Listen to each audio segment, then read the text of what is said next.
Assalamualaikum warahmatullahi wabarakatuh.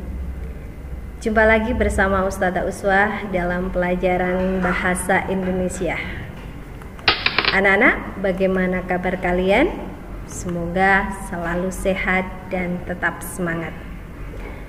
Kali ini kita akan belajar tentang wawancara. Untuk itu, sebelum kita memulai pelajaran ini, marilah kita bersama-sama membaca basmalah. Bismillahirrahmanirrahim.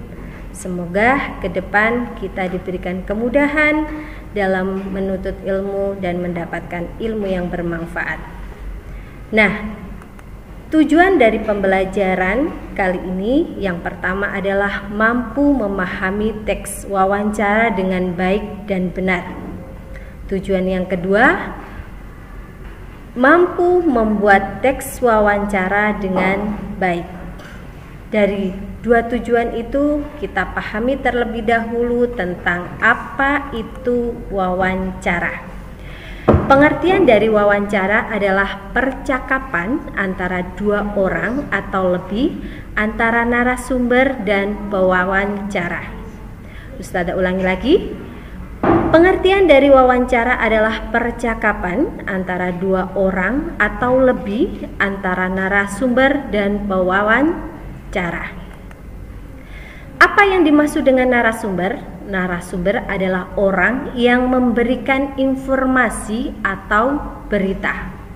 Sedangkan pewawancara, apa itu pewawancara? Pewawancara adalah seseorang yang mencari informasi atau berita.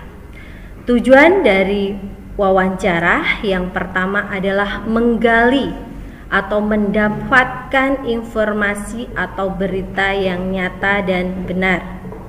Menggali atau mendapatkan informasi atau berita yang nyata dan benar.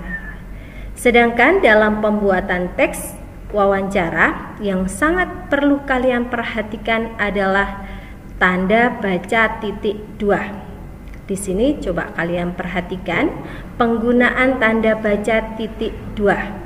Yang pertama adalah tanda petik dipakai untuk menggapit petikan langsung yang berasal dari pembicara. Contohnya, ada anak yang bernama Syafa. Dia membuat teks wawancara. Syafa, mohon maaf, bolehkah saya mengganggu waktu Anda untuk saya wawancara?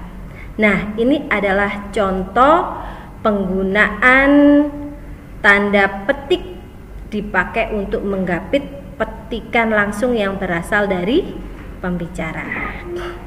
Yang kedua, menggapit judul syair, karangan atau bab buku yang dipakai dalam kalimat. Contohnya, Ustazah beri contoh penggunaan titik petik ini dengan judul syair. Ini, berdiri aku. Ini menggunakan dua petik. Terdapat pada halaman 5 buku itu. Nah, dari sini Ustazah berikan contoh teks wawancara anak MI dengan seorang pedagang. Contohnya, anak titik 2 ada petik, selamat siang Pak, saya Anissa, boleh meminta waktunya sebentar? Pedagang, oh iya dek, boleh, ada apa ya? Anak pun bertanya kembali, saya dari MIUS, sedang mendapat tugas untuk mewawancara pedagang, buat sebagai narasumber. Pedagang menjawab, silakan dek, mau tanya apa ya? Anak, kapan bapak pertama kali menjual buah di pasar ini? Pedagang pun menjawab, kalau tidak salah sekitar tahun 2017 silam dek. Anak itu pun menjawab, kalau boleh tahu pertama kali berjualan apakah langsung menetap atau berkeliling?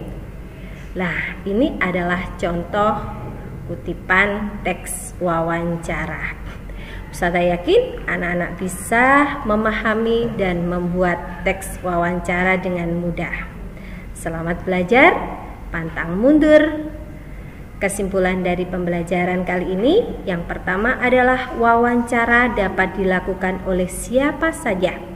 Dan yang kedua, wawancara digunakan untuk mendapatkan berita nyata dan benar.